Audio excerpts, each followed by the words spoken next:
right, welcome back to Voices from the Valley, where we meet and learn from the movers and the shakers in and around the Merrimack Valley. I am your host, John Bachmann, and with me, as always, is our other host, Ben Tallberg, sitting here. Thanks so much, John. Sometimes I come in too early. I didn't mean to do that. Hey, it was fantastic. It's always good to be with you, Ben. It's one of our first episodes, too, so, hey, we're new at this. These things happen. But, hey, I wanted to bring up a real quick thing. So, I don't know if you knew this, but as a matter of fact, you do know this because you're my insurance agent. But we bought a house recently and had this experience with real estate agents. One in particular, Mark, he has helped us out amazing. He's so chill. I just picture real estate agents as very proper and dressed shirt and tie and telling you what you want to hear. Right. Oh, these cabinets are amazing. You could just paint these. Oh, don't worry about the cracks. Do you want to put an offer in now? Exactly. That's really what I'm thinking. I'm being sold on this piece of crap house that I don't want, but this guy took me to or whatever. So, but it was completely different. Marc Ouellet, just amazing. Stone Ridge Properties. We sat down with him and had our interview with this guy. He's killing it in Newburyport, Amesbury area, and I just can't say enough about him. It just worked perfectly. Have you worked with him?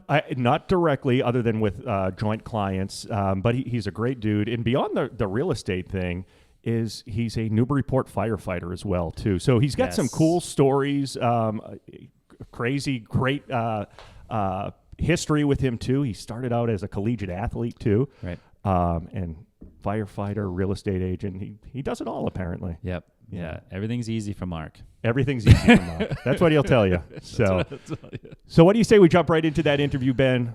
What do you say we jump into it? Let's go, baby. All right, we're back again, and today we have Marc Ouellet with us, the realtor owner over at Stone Ridge Properties, also a Newburyport firefighter. But more important than those roles, his biggest roles are husband to Bridget and father to Avery, Teddy, and Kira. Mark, how the hell are you doing today? I'm doing good. How about you guys? I'm doing great. Great. Yeah. Excellent. Great to be here. Yeah. No, this is a cool setup. I love this conference room too. So. No, it's nice. It's nice, right downtown. It gets the job done whenever we have to have clients come over and kind of see what we're all about and everything. So it's where the nice. magic happens. Yeah. Most of it. Whoa, what kind of magic are you talking about? Well, whatever Stone Ridge brings. What happens at Stone Ridge stays at Stone Ridge. Yeah. But obviously you did not come out of the womb being a realtor. You did not come out being a firefighter. Nope. Why don't you give us the Reader's Digest of where you came from, how you got here, and just bring the audience up to speed. Sure. So I, went from Newburyport, went to Newburyport High. I actually grew up in a firefighter family. My grandfather was a fire chief, and I was kind of his sidekick for my early years. So I was always around the fire department family. My uncle was a lieutenant, and I went to college, went and played baseball up there, and got out and took the fire department test and got on the fire department, and then. I was thinking, well, if I'm on the fire department, I don't want to be doing landscaping or something for the next 35 years. So I was like, I'll look into doing real estate. And I know that actually one of the old owners of Stone Ridge, Mike Weber, was a realtor who was also a firefighter as well at Newburyport. He said, why don't you get your real estate license? So I did that and went and worked for Keller Williams for a while and then left there and came over to Stone Ridge. I just like the family feel a little bit more, the national chain like a Keller Williams is, more of the local, smaller boutique firm is what it's called. And I love everything about it. So I'm happy I made the decisions and have enjoyed everything about being a realtor. So how long have you been at Stone Ridge now? I think I've been at Stone Ridge since 2015. Wow. So 7 years. Well, that's awesome. A little more than 7 years. Yeah. And how big is the organization now? Off the top of my head, I think there's about 30 of us. Okay. But I'm not sure how many exactly there are. Around there. It's boutique, but it's boutique. Yeah, we've grown over the last 2 to 3 years. We've probably added a good 10 to 12 agents. So wow. It's definitely gotten bigger and a lot of younger faces. Some other agents coming from different other firms. So it's a good mix of young seasoned vets. So you went to college, yeah? Yeah. What did you study? I went to St. Anselm College and I studied business up there. Okay. You know, not knowing anything of what I was going to do, but figured business was the safest route to go and kind of see where it goes. I mean, I thought I was going to play baseball for the next 20 years. I was just going to say, I thought you were going to say, I was studying baseball. So I did business, and math is not my strong suit, but hey, why not do business? Because it's all math classes. So you went right from college then, right to fire department, and then... No, after college, I went and worked in Boston for a couple of years. I worked at State Street Bank for 2-3 years, because at the time, the fire department only offered, every 2 years they did a test. Okay. So I took the test. I want to say I was 24 when I took the test, and by the time I was 26, I was on the fire department. Wow. Okay. So. It's still pretty right out of the gate. Yeah. So it's. I mean, there's a couple guys on the fire department who started right at 21. So I mean, they'll be retiring as soon as 56 comes around or whatever the time is. So. And then they're going to be looking for jobs as Yeah. realtors over here in Stonehenge too. Right. Yeah. Or just sail off into the sunset, living off the city's dime. Yeah. Now, what is your path? I mean, are you looking to be a firefighter and a real estate agent for the rest of your life? I think that, you know, I enjoy doing both. I've been able to use my time well enough where I can do both, and I think I've shown to everyone that, hey, I've been doing this since 2006. Well, I've been a realtor since probably 2010, I think. So for the last 12 plus years, I've been able to do it both ways. So I kind of show, I mean, do I want to do this both? No, I'll probably, so I have another 15 years at the fire department. So I'll probably do at least 10 and kind of see where I am.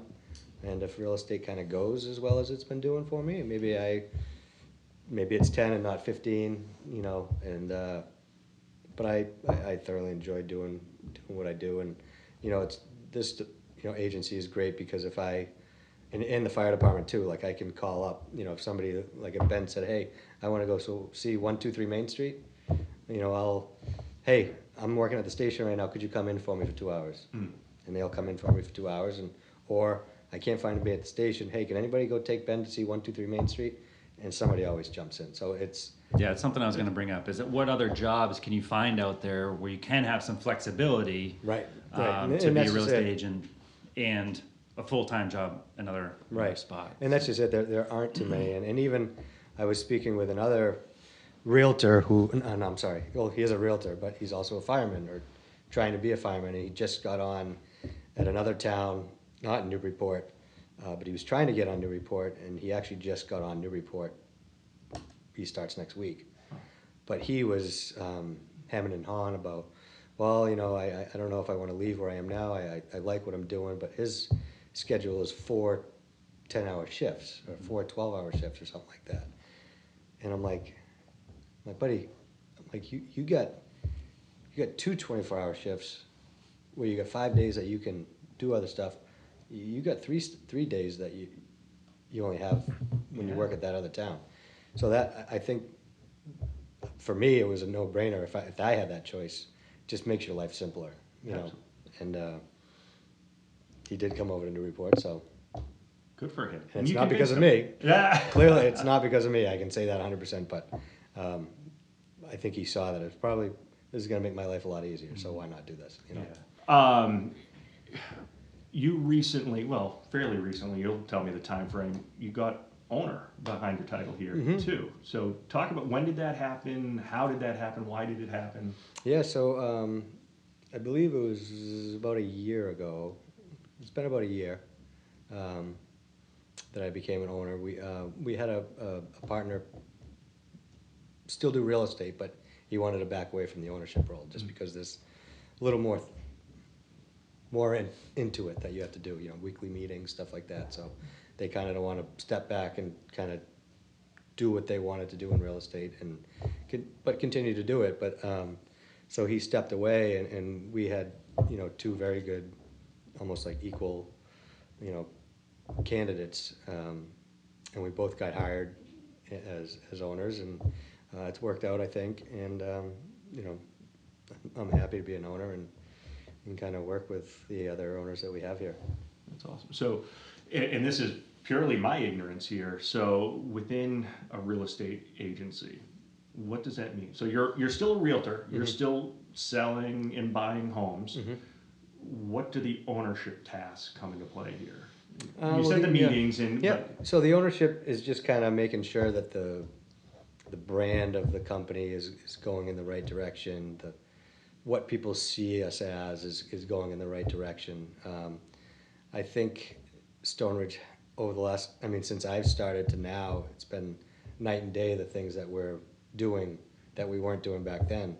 And it has nothing against what the other owners were doing. It's just how things have evolved, honestly, in real estate, where, between lead generation stuff and then just social media and all that stuff, it's a huge thing where, I don't think a lot of places weren't doing it as much, but some of the agencies that were doing a lot of it, you saw that they were getting out there in front of people. And so that was one big thing that a couple of our owners have really jumped into and taken kind of the bull by the horns and made sure that they've got us into where we need to be with the other agencies around. That it's and even just seeing the statistics, it's really shown how well it's helped our agency. Well, anecdotally, I've seen it because I follow a lot of real estate agents. I'm sorry, online as an insurance agent to see what's what out there.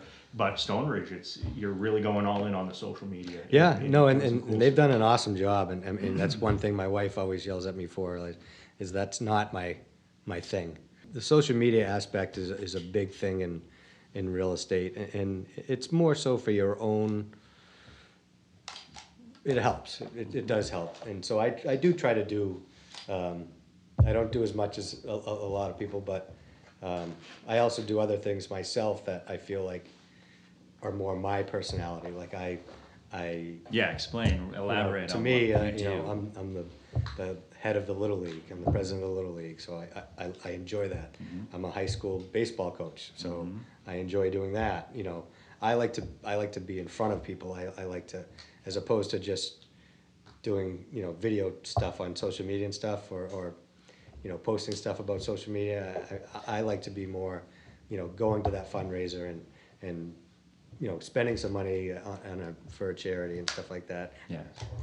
So come on. The guy that dressed up as Michael Myers or whatever, the real estate agent with the pictures, and he was in the bathtub and all of that stuff, that was like a very creative. Holy crap. But that's pretty much one of those things. You want that to go viral. Yes, yeah. Maybe you should set up cats or something like that. Maybe we can set up your drum set in every room. I'll sit there and just in a mirror shot somewhere else. Like if you want to get a little creative, I'll be a partner. Now, okay, so let me ask you this. Yep. You're doing great. You were one of the top real estate agents in the last few years, correct? You've been there. I think I was in the top 25 for all of the greater Newburyport area. Yeah, well, awesome. Good for you. My next question is, though, did you just fall into being a great real estate agent? There has to be some, No. You went from being a college kid, you worked at this bank, you went into firefighting, life is great. Now I'm a real estate agent, killing it. Life is great for Mark, or you talk to any realtor and everyone does their thing differently. Like Kathy Toomey, she does a ton of local stuff. So, if you're from Amesbury, you know who Kathy Toomey is. Yep. For me, it's a hard gig to get into because starting out from scratch, it certainly helps if you're from the town. That's for sure. Because people right off the bat. Yeah. So I know that everyone in my family is probably going to use me. Every one of their friends might use me. So it's that. But you got to bust your ass because, at the beginning it's why do people trust you? Why do they want to work with you? And then, for me, I kind of came into it being like, oh, I'll do 4 to 5 a year and I'll be happy and that'll be my side gig. And then it went from like 4 to 10 to 15 to 20 to 25 to 30 to 35, so and it's been great. But the biggest thing for me is communication. If you talk to your clients, let them know what's going on, be truthful with them, don't try to bullshit them. If you do that, 9 out of 10 times they're going to be happy with you. I mean, I'd like to think that people think of me as being trustworthy, and that's a lot of why they use me. I know the areas very well, because unfortunately I haven't really gone anywhere. I went to Newburyport, now I live in Amesbury, so my whole life I've been in the area, so I kind of know everything that's going on, the good places to go to eat, the good places to live, the good places, So can you give any words of advice to anybody that might be looking to be a real estate agent? Or what are some of the qualities of a real estate agent that you might want to work with? Yeah. I mean, I would say for any new real estate agent, you got to just put your head down and bust your ass. Meaning what? Yeah. So we have a couple new agents, a couple years into it. That's it, and they do. I do open houses, but I let a lot of the younger people do the open houses, and they're raising their hand. Hey, I'll do any open house you have. Mm-hmm. So they're doing all these open houses. They're anything that they can go to learn more, they're doing that. And the more you learn, the more you're at, the more you see, the more you're going to get and understand. So if you're putting yourself out there, you have to be a sociable person. You can't really be you can't be a homebody and do good in real estate. You got to be a kind of a social butterfly type of person.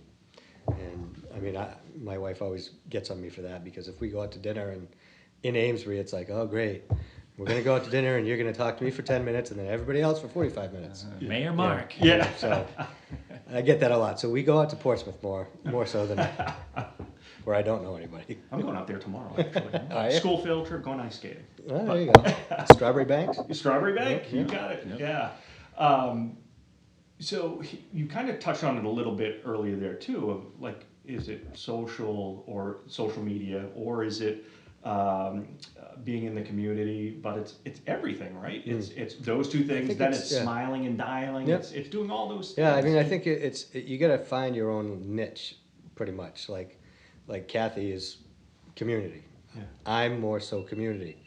I have some agents that I know that do very well, that they're all about social media.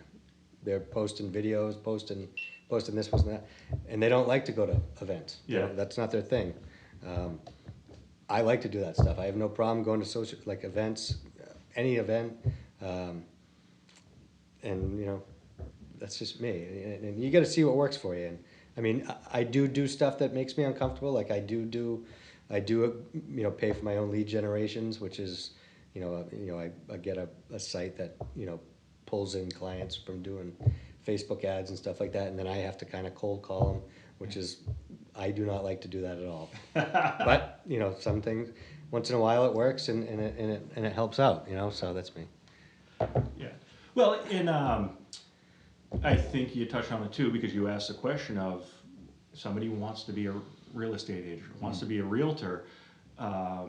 What are the skills? And I think some people are like, well, I'm an introvert, I can't do it. Or I'm too much of an extrovert, I can't do it. Mm-hmm. What you're saying is either or. Right. You can find your particular niche and you can do it. Mm-hmm. No, and I think that's true, because I mean, I know a ton of agents that just do their own thing, and we all know how they do it. You can just tell by interacting with them the first 10 minutes.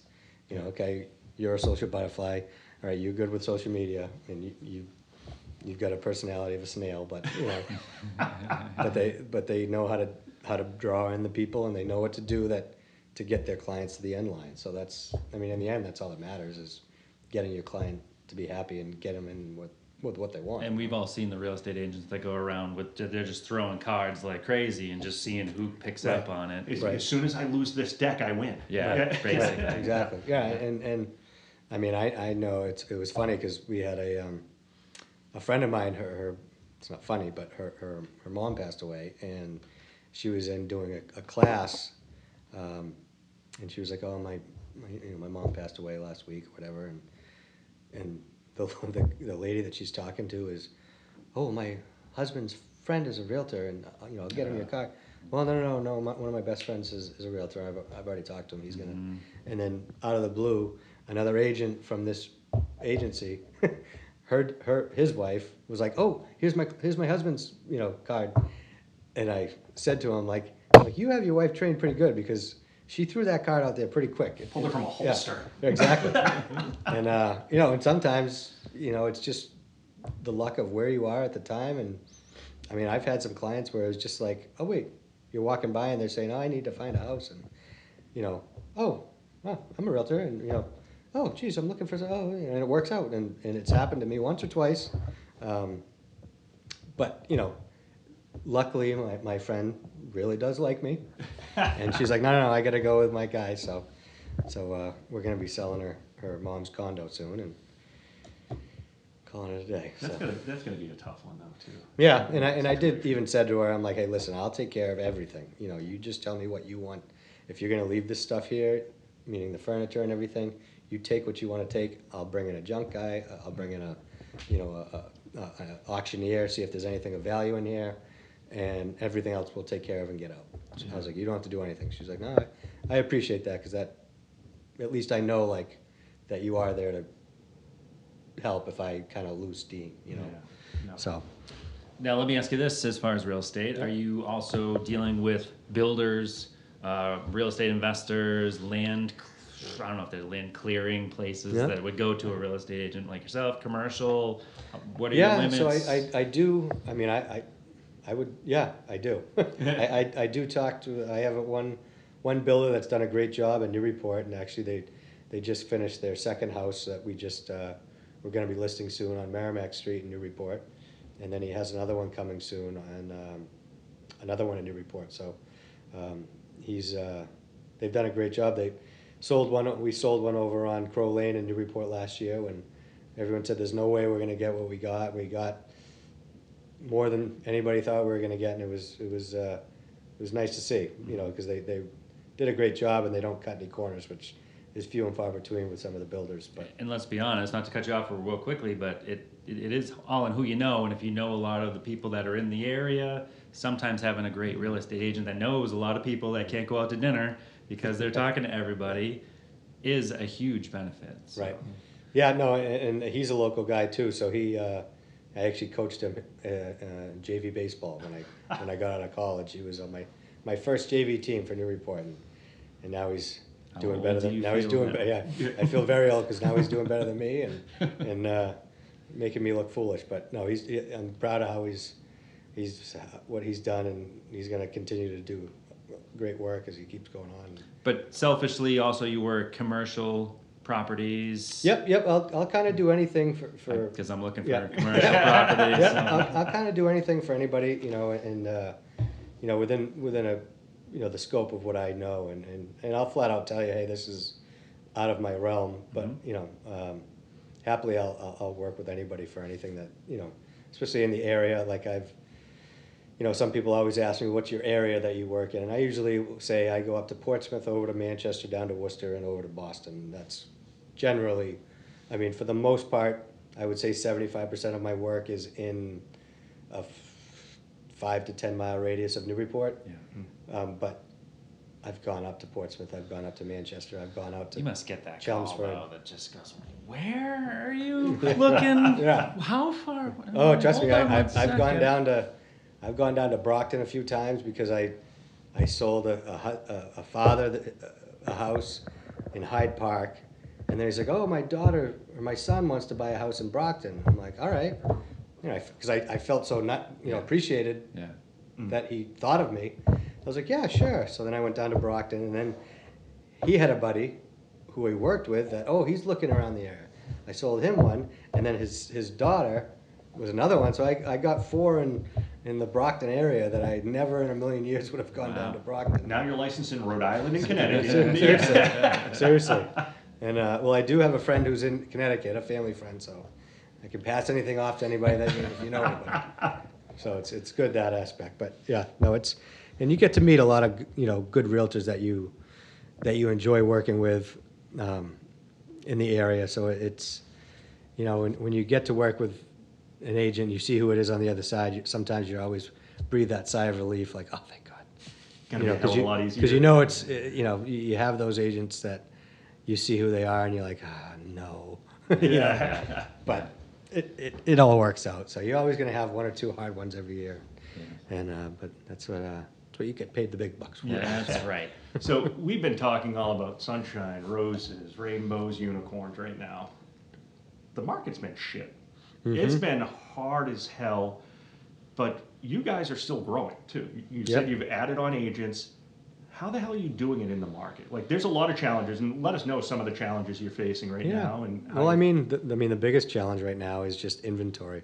There's just nothing. And I mean, one example is I had a client who we just went $50,000 over market, asking what they were asking for, but they wanted an inspection, and they ended up going with another offer that was lower than ours because they didn't have an inspection. Mm-hmm. So, and it stinks because now there won't be anything in their price range or anything for another couple of weeks, and it's like they get antsier and antsier and antsier, and it's like, but I usually try to always kind of curtail my buyers' expectations. Like, hey, just because, if you lose on this one, everything happens for a reason.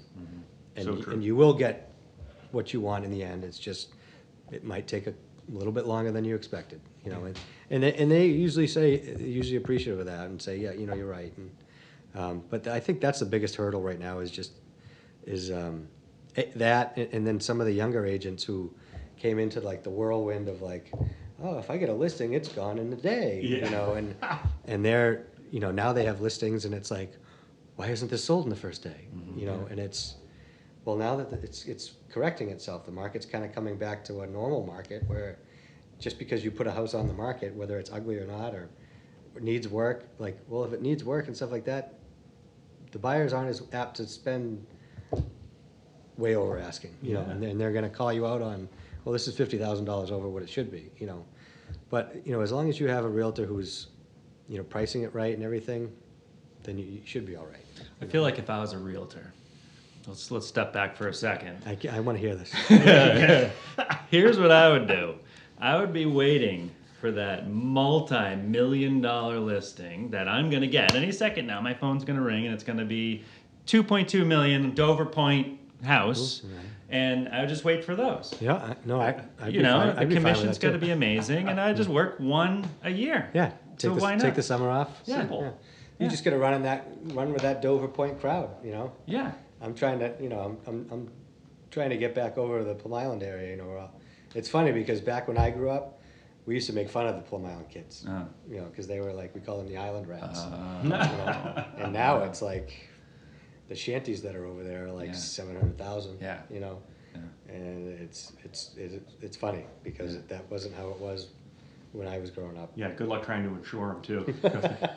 You're welcome, by the way. Yeah. No, it's. Well, and you did get it. Yeah.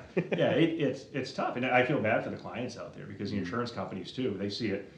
All right, there's going to be a big storm this year. The bridge is going to be flooded. This house is probably going to fall into the ocean at some point, and the company doesn't want that risk, so they jack up the prices more. But it's waterfront. Yeah, it's beautiful. Yeah. At some point, it'll be waterfront. Yeah, it will be water. Yeah, I did have a client the other day who said, I don't know why everybody loves Newburyport so much. I don't even think it's that nice.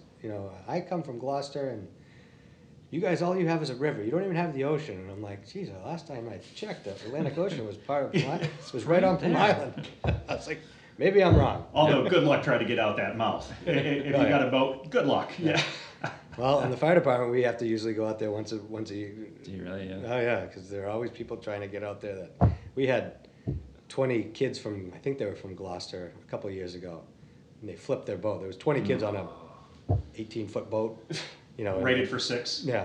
And flipped over, and a couple of them had jet skis that were kind of following along, and we were just like, oh my God. Yeah. As they say, youth is wasted on the young. Yeah. Wasted on the young. So I think we could do a whole podcast on the firefighting and crazy rescues too. I'm sure there's some crazy stories. Yes. Have you ever gone to a call on one of the homes that you sold? Have I? I think I have, but I can't remember. I mean, I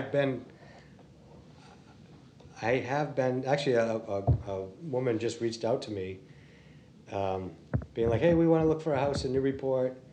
She's like, I don't know if you remember me. And I was like, is this, did your, and I don't know why I remember it, but her email was like something, I won't say her name, but at velveteenfilms.com or something like that. She's like, yeah, that's me. And I'm like, oh, yeah. Because back in my day before I was a realtor, I did landscaping. And so I was like, I used to do landscaping. She's like, yep. I was like, and then I went to your house 2 years ago when you had that carbon monoxide call. She's like, that's right, you were there. That's crazy. So, yes and no.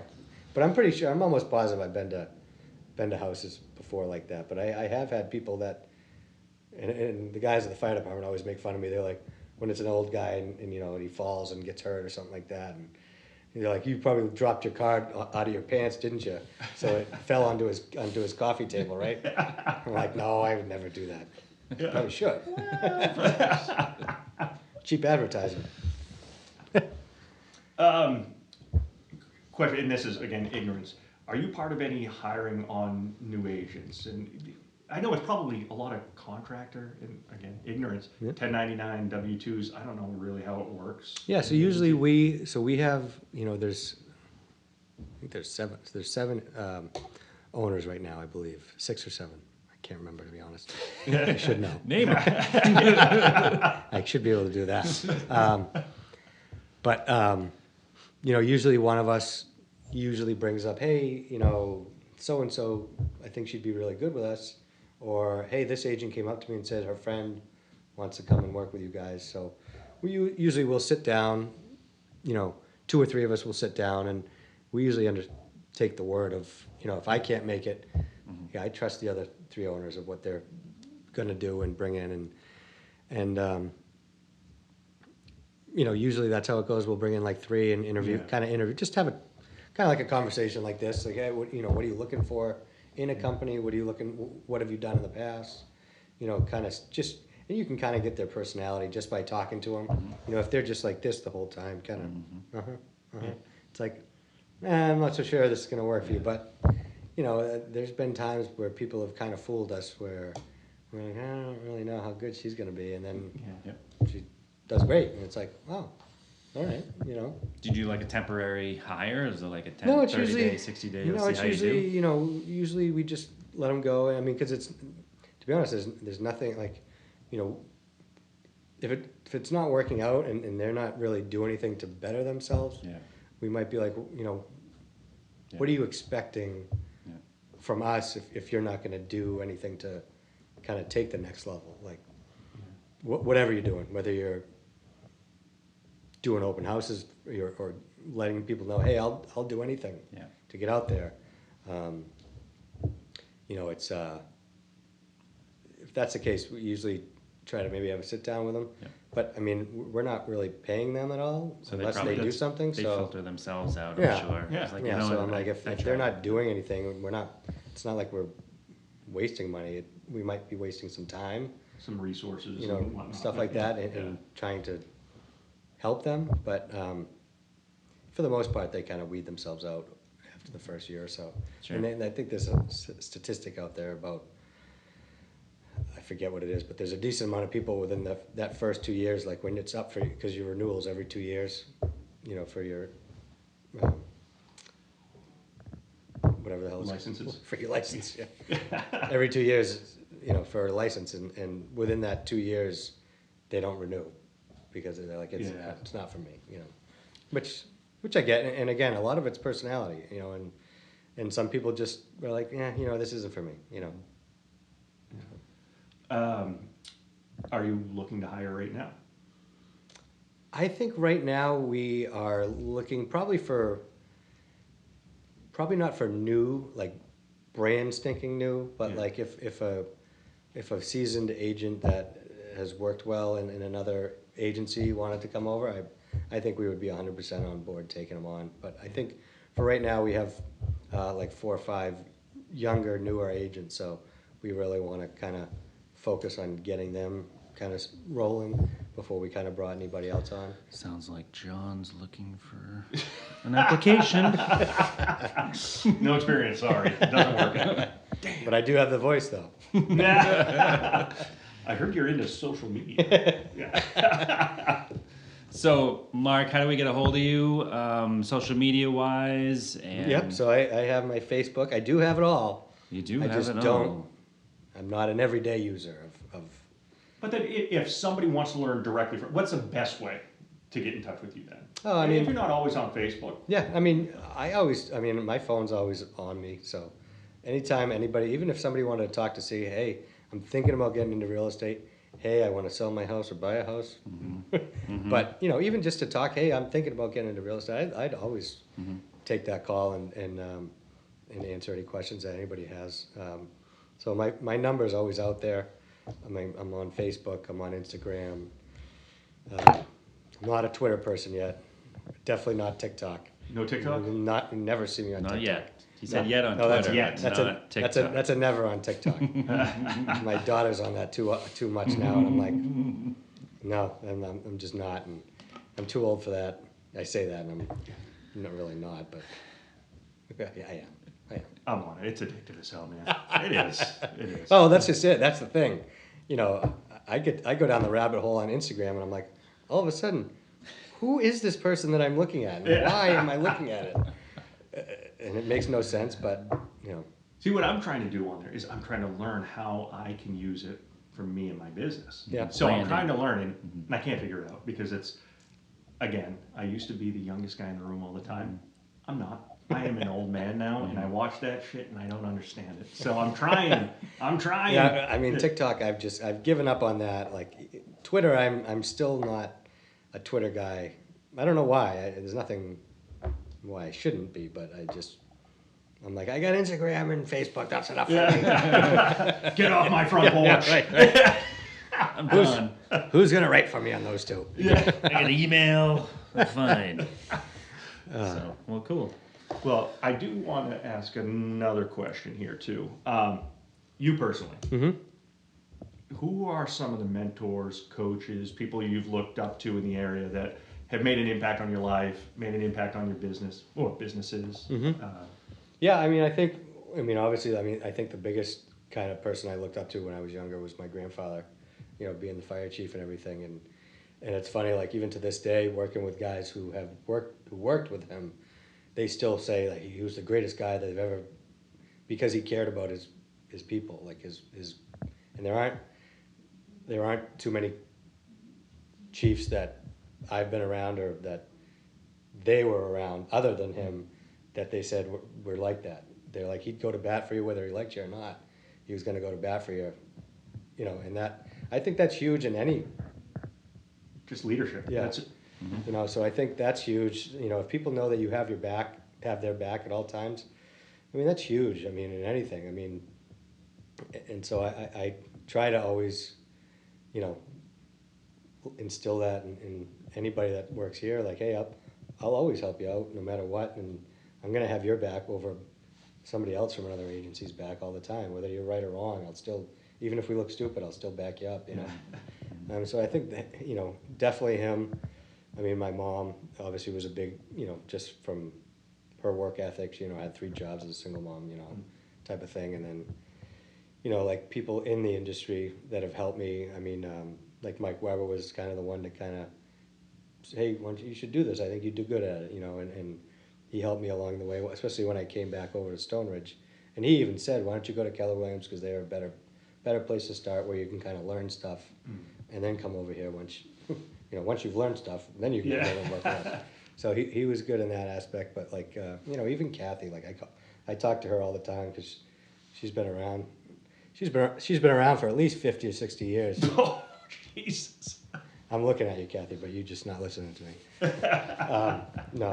She's been around forever, and even I will even give a shout out to another guy in another agency with Kevin Frew of Frew Realtor. When I worked with Keller Williams, he was always there to kind of answer any questions that I had and helped out. And we went to high school together, so I know his dirty laundry just as much as he knows mine.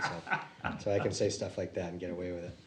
But that's pretty much it. You know, and then, but yeah, it's been a good gig, both aspects. So along those lines, Yep. what is the type of legacy that you want to leave behind? I mean, for me, I want to just, you know, leave behind like, hey, this guy did a lot for their community. I mean, I like to think I do a pretty good job. I mean, I'm trying to help out with getting turf at the fields now at the high school to bring our fields up to where they need to be along with the rest of the Cape Ann League and stuff like that. So, Do you want a field dedicated to Mark? I do not want that, but I do want a new field. I will say that. Okay. So I mean, just, you know, this guy did a lot for the community. Was always around, putting his 2 cents in to try to make the community better. Mm-hmm. You know, whether it's Newburyport or Amesbury. So I think that's pretty much all I got. And then, you know, I got 3 kids that are gonna hopefully. Well, they already do make me proud, but you know, Teddy's my wild card, so we'll see how that goes. Well, I think we could leave it right there, man. I think you did great. This is awesome, man. Yeah. Thanks for I having us in, appreciate man. it. I Thank liked you it. so much. This was a lot of fun. Yeah, it was fun. Thanks so much, Mark. Thank you. Thank you. Man, that was an awesome interview, Ben. That was so cool, all the things we learned about Mark. Yeah. What did you think about that? Yeah, he's a great dude. It's great to see him as a business owner and just super chill. And he's always just, it's so easy to go look at a house with him. Just like, oh, yeah, it's got this, it's got that. And at first, I don't think he has the answers. And he's always got if he doesn't have the answers, he's got the phone number and he calls somebody. And yeah, there's a lot of times when I've had to call him and make sure that things were getting taken care of. And he was right on top of it. Yeah, and he actually took care of Sherry in our office. He just helped her out as well, and she said the same thing. Anytime she had a question or something popped up in her head, she was texting him or giving him a call, and Mark was right there. So he's a great guy. We're going to have his contact information for you if you want to reach out directly to Mark. But before we wrap up this episode, Ben, I just wanted to bring it. We got a little current events going on right now. We have some major snow coming down, and to be honest, I don't know when we're releasing this episode, so it could be the middle of the spring or summer, and it doesn't make any sense. Hey, remember the winter? Yes. Hey, the winter was great. Yeah. But you saved my ass a little bit, too, because I was in there, regular maintenance, getting an oil change, all of that. And you in the text, you noticed that my tires were a bit bald, and they weren't going to help me out in the snow. And thankfully, you guys hooked me up. I have the nice new tires on it, and even this last storm, which wasn't too bad, it was a game changer of where I was. And now with this big snow coming, thank God, man. So thank you for that. You're welcome. If anybody out there, give them some knowledge about the tires and why they're so important, especially with this freaking weather. Well, I mean, honestly, John, if you think about how much of your vehicle is touching the ground at any time, it's a really small patch on each tire. It literally is touching the ground, maybe a few inches all around. Do you need to turn that back on, buddy? Do, but keep going. Let's keep going.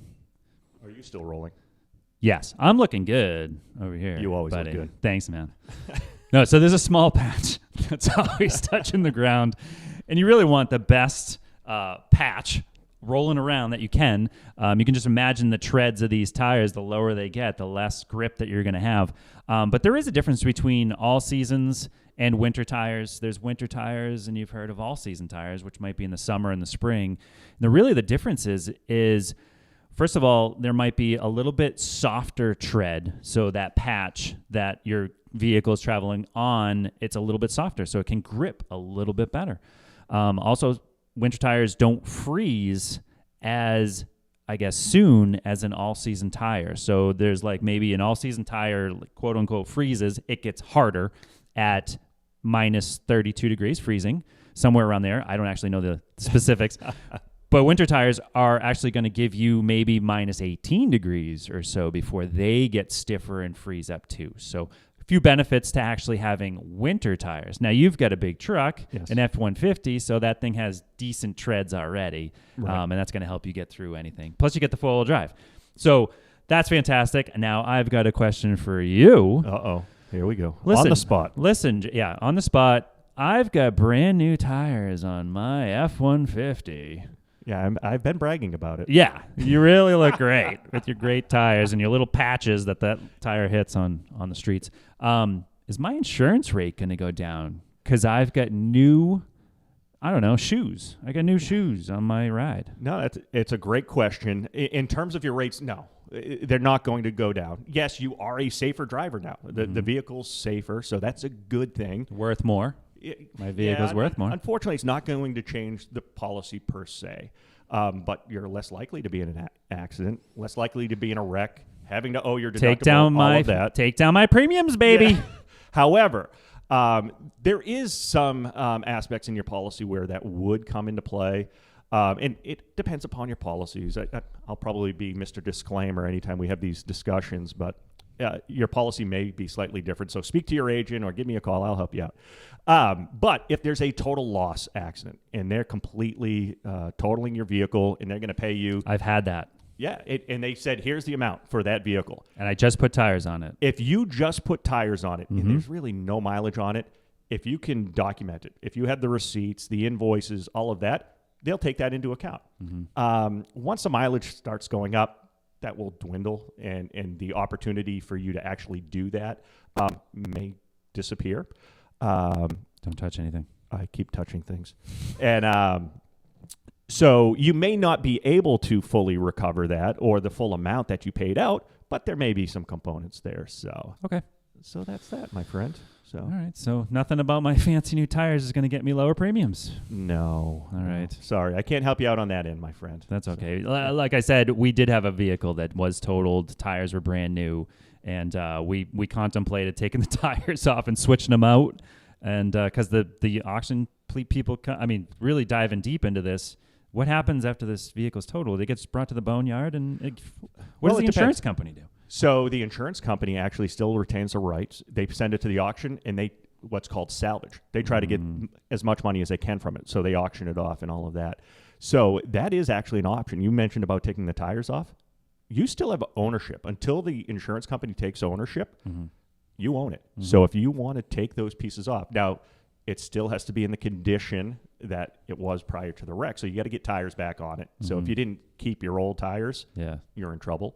And sometimes it's not worth it, the amount of work, and then you're going to have to dispose of the tires or sell them on the open market. So weigh it out or give me a call and I'll let you know. Yeah, bottom line, you've got brand new tires, baby, and you're not getting in any wrecks, and you're going to be good. Well, that's the most important thing. Don't get into wrecks.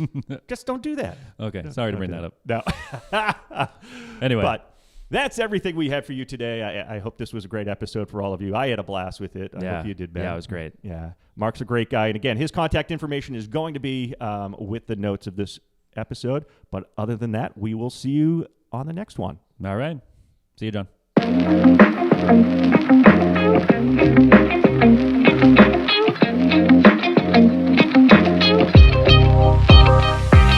This has been another episode of Voices from the Valley.